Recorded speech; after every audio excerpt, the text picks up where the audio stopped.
Según el censo de 2020, la población hispana y latina en los Estados Unidos es de 62 millones, 60 millones de los cuales son de ascendencia hispanohablante. Un estudio bilingüe de Essex Media afirma que el bilingüismo no es una cuestión de uno u otro, sino que existe un espectro diverso. Más de la mitad, 54%, de la población hispana de los Estados Unidos se encuentra en algún lugar del espectro bilingüe, mientras que el 29% habla solo español y el 17% habla solo inglés. Pero ¿cómo habla ese 54% de la población? ¿Hablan dos lenguas separadas o las mezclan en una sola lengua conocida como el Spanglish? Para responder a esta pregunta, primero hay que entender qué es el Spanglish y lo que no es. El Spanglish, como lo aclara Leah Murnock en Defining Spanglish, surge como un sistema lingüístico matizado y regido por reglas que desafían la noción de una mezcla caótica de inglés y español. Más bien, representa un híbrido sofisticado de dos identidades sociolingüísticas que existen dentro de individuos, familias o comunidades. Es decir, el Spanglish no es simplemente no hablar bien inglés o español.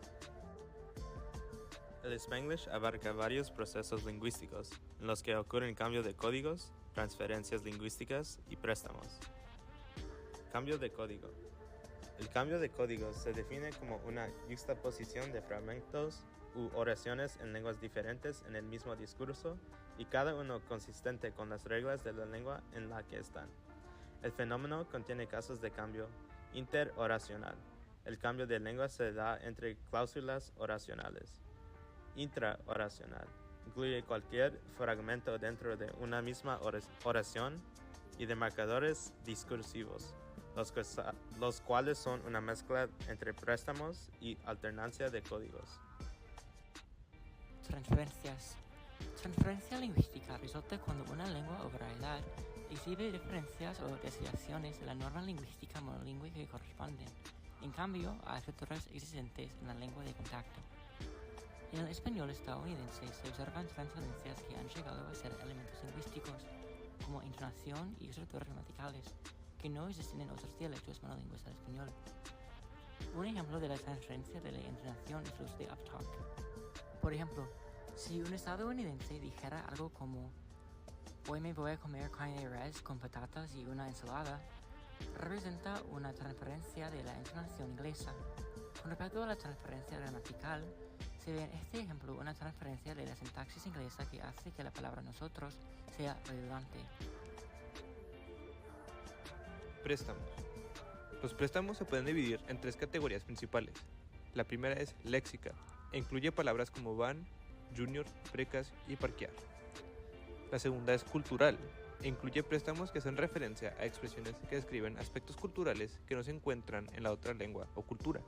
Por ejemplo, palabras como brownie, pie y bagel. La tercera es semántica, y se diferencia entre calcus, que son traducciones literales del inglés, y cognados falsos, que son expresiones semejantes en ambas lenguas, pero que no comparten el mismo significado. Por ejemplo, calco hace referencia a la palabra rascacielos, que en inglés sería skyscraper. Un ejemplo de un cognado falso sería el uso de estoy embarazada, cuando el hablante quiere decir estoy avergonzada, lo que resulta porque en inglés estoy avergonzado es I am embarrassed. Con una definición más clara del Spanglish, podemos comenzar a responder la pregunta inicial. ¿Hablan Spanglish los bilingües? Lo que hicimos. Encontramos a tres personas que se colocan a algún lugar del espectro bilingüe para explorar qué sucede cuando se les pide que hablen en su idioma no preferido.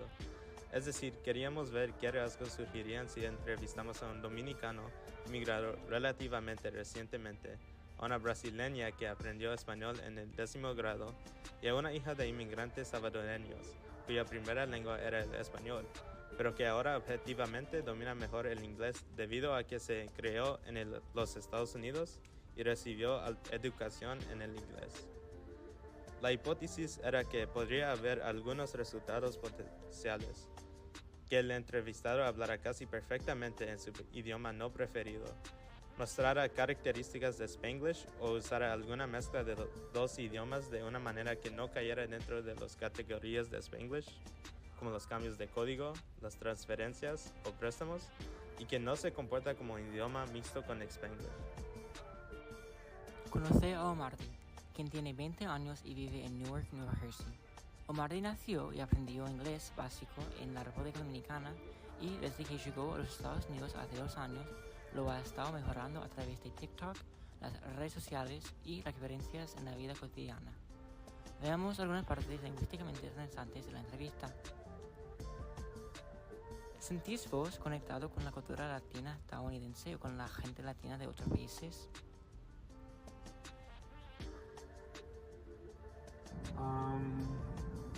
Not really, because I grew up in the Dominican Republic, so I don't feel like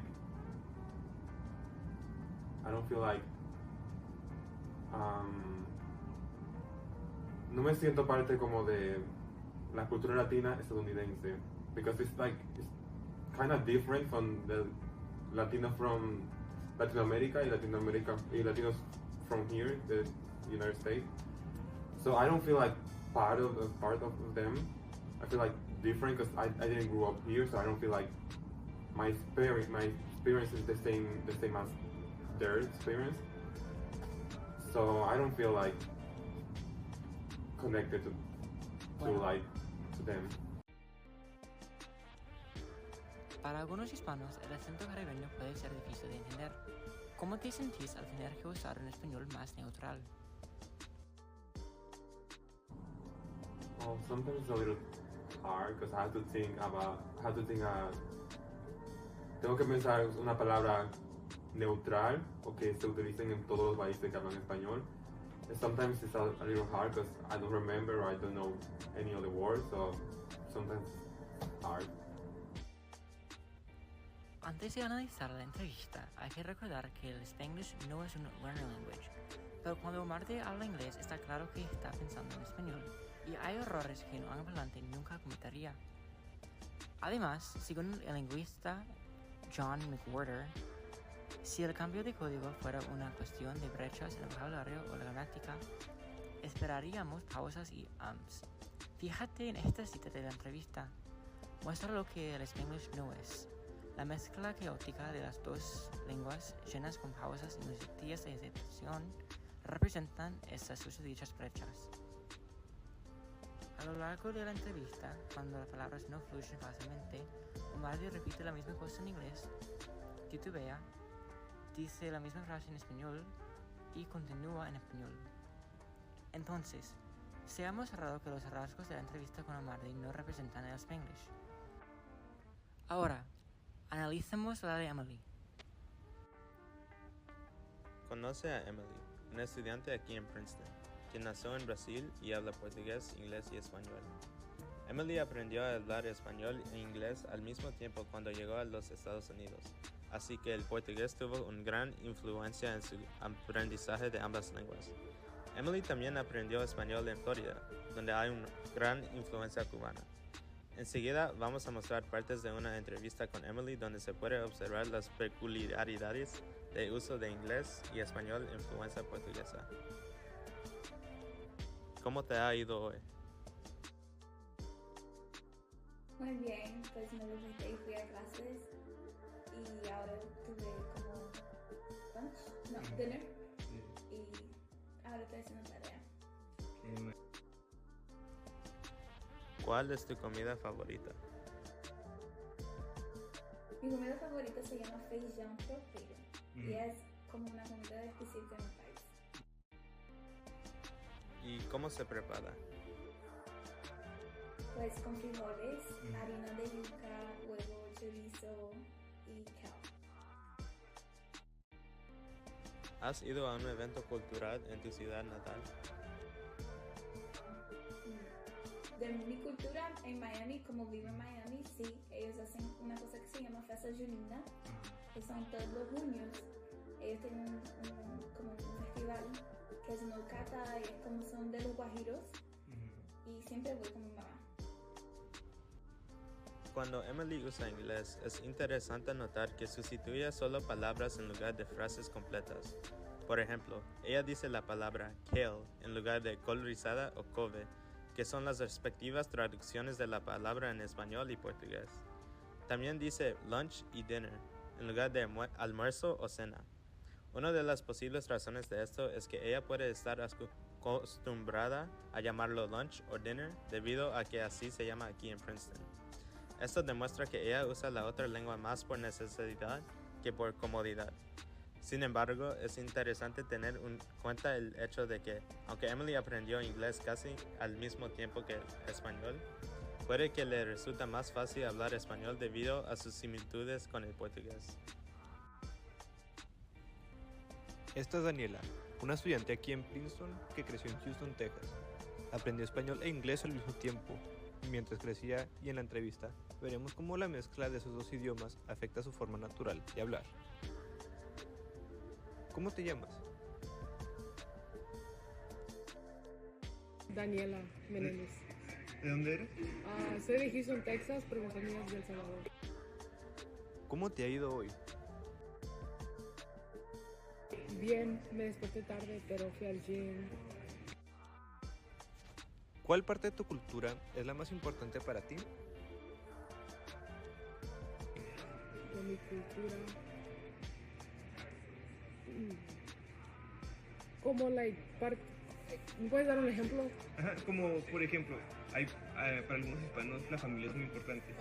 Okay. Y hay gente que como hispanos creen que trabajar duro es como una característica importante. No, yo digo que sería eso, trabajar duro, porque, ¿cómo se dice? Mi mamá, bueno, es que es bien complicado porque no sé si es parte de la cultura o es parte de mi familia, porque mi mamá trabaja todo el tiempo, entonces es algo que yo siento que es obligatorio, porque si ella lo está haciendo yo también.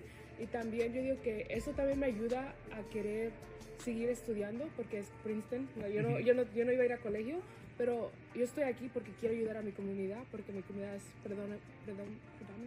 la mayoría es gente que es pobre y, ¿cómo se llama? Y son inmigrantes, entonces yo quiero ir para atrás, especialmente en Texas ahorita con la política y los biles y todo eso. Entonces yo digo que sería eso. Como se puede oír, Daniela habla el español con muchas palabras en inglés. Ella es un ejemplo clásico de Spanglish. Usa palabras como like y gym en inglés en ciertas ocasiones, con una pronunciación en inglés. Cuando no se puede comunicar en español, comienza a hablar en inglés y cambia muy rápido de lengua, como si estuviera pensando en ambas lenguas a la misma vez. Eso es consistente con el Spanglish cerca de la frontera, donde el español funciona como una lengua dominante, pero en el inglés llena los huecos en el vocabulario. Ella cambia entre ambas lenguas sin tener que usar una predominantemente, sustituyéndolas como lo hizo con Jim y cuando dijo Houston, Texas. También tradujo palabras con sus conados falsos casi inmediatamente, diciendo viles y para atrás en vez de leyes y regresar. Es importante notar que para atrás es una expresión que se usa mucho en México, y debido al hecho de que Houston se encuentra tan cerca de la frontera mexicana, esto pudo haberla influido. Teniendo estas entrevistas en cuenta, podemos responder la pregunta: ¿hablan el Spanglish los bilingües? Mardi se referencia a las otras dos porque tiene una fuerte preferencia para el idioma español, y por eso le dijimos que hablara en inglés y cambiara al español solo si era necesario. Nuestro análisis de su entrevista ha demostrado que aunque usa tanto español como inglés, la forma en que lo hizo no encaja en nuestra definición académica de Spanglish, un sistema lingüístico matizado y regido por reglas que desafía la noción de una mezcla caótica de inglés y español. Eso tiene sentido si reconocemos que Omardi realmente no comenzó a usar el idioma inglés hasta que llegó a los Estados Unidos, y por lo tanto generalmente prefiere no mezclar los dos. Emily no usa el Spanglish como se definió anteriormente, aunque usa tanto inglés como español en su entrevista. La razón principal de esto es que rara vez cambia el inglés y cuando lo hace es solo para una sola palabra. Ella realmente no usa ningún calco o cognado falso durante su entrevista y por estas razones determinamos que ella no habla el Spanglish.